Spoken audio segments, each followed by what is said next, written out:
চেষ্টা করেছিলাম যে কাঁটাতারের বেড়ার সম্পর্কে আপনাদের এটা উদ্বেগের ব্যাপার, কারণ নতুন সরকার উপদেষ্টা মোহাম্মদ ইউনূস আসার পরে এখানে স্যার আমি বলবো এখানে ট্রাকটা আসছে, রাস্তাটা তো বন্ধ করতে হবে। জামায়াত ইসলামের মতো সন্ত্রাসবাদীরা এখানে আসার চেষ্টা করছে স্যার। বিজেপি রাজ্য যেটা আসামে 8 জন ধরা পড়েছে উগ্রপন্থী, এখানেও আসতে পারে। ট্রাক আসছে মায়ানমার হয়ে, বাংলাদেশ দিয়ে আসছে। আমাদের লাইন খোলা, বিএসএফ আছে, আমাদের ইন্টেলিজেন্স আছে, আমাদের পুলিশ আছে, তাইলে মিলে আসছে কি করে? স্যার আমি আপনাকে বলেছি, আপনার নর্থ ত্রিপুরা খুব খারাপ অবস্থা, ড্রাগ এবং হিরোইন এবং ইঞ্জেকশন। মাননীয় মুখ্যমন্ত্রী যেটা বলেছেন ট্রিটমেন্টের ব্যাপার, প্রিভেনশন ইজ বেটার দেন কিউর।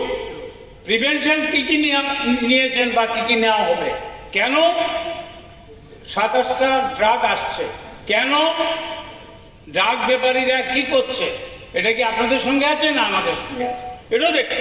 ঠিক আছে, আমার বক্তব্য হলো স্যার, কি প্রিভেনশন নেওয়া হচ্ছে? অনবরত ড্রাগ আসছে, হয়তো অস্ত্র আসতে পারে, সন্ত্রাসবাদী আসতে পারে। আমি যেটা বলছি, NIA national investigation authority act, এখানে প্রিভেনশন অফ টেরোরিজম অ্যাক্ট এখানে চালু হচ্ছে কিনা, আনলফুল অ্যাক্টিভিটিস প্রিভেনশন অ্যাক্ট, এই ধারাগুলি দিয়ে যারা ড্রাগ আনে, এটা আপনাদের প্রিয় হতে পারে, এমনি হতে পারে, দেশে তাদের বিরুদ্ধে। স্যার আপনি শুধু আমি বলছি what is the Gopal babu, আমি একটা চর্চা করেছি, শুনুন। আপনি যতদিন ধরে বিধায়ক, মাননীয় বিধায়ক আছেন, টোটাল রেকর্ড কালেকশন করুন, দেখবেন সবচেয়ে বেশি আপনি হাইয়েস্ট বলেছেন, সবচেয়ে বেশি। প্লিজ প্লিজ আমি ক্লিয়ারিফিকেশন। আমার বক্তব্য হলো, সরকার এই ড্রাগগুলি যে আসছে, অস্ত্র আসতে পারে, সন্ত্রাসবাদী আসতে পারে, এই জন্য মাননীয় মুখ্যমন্ত্রী মহোদয়, মাননীয় মুখ্যমন্ত্রী মহোদয়।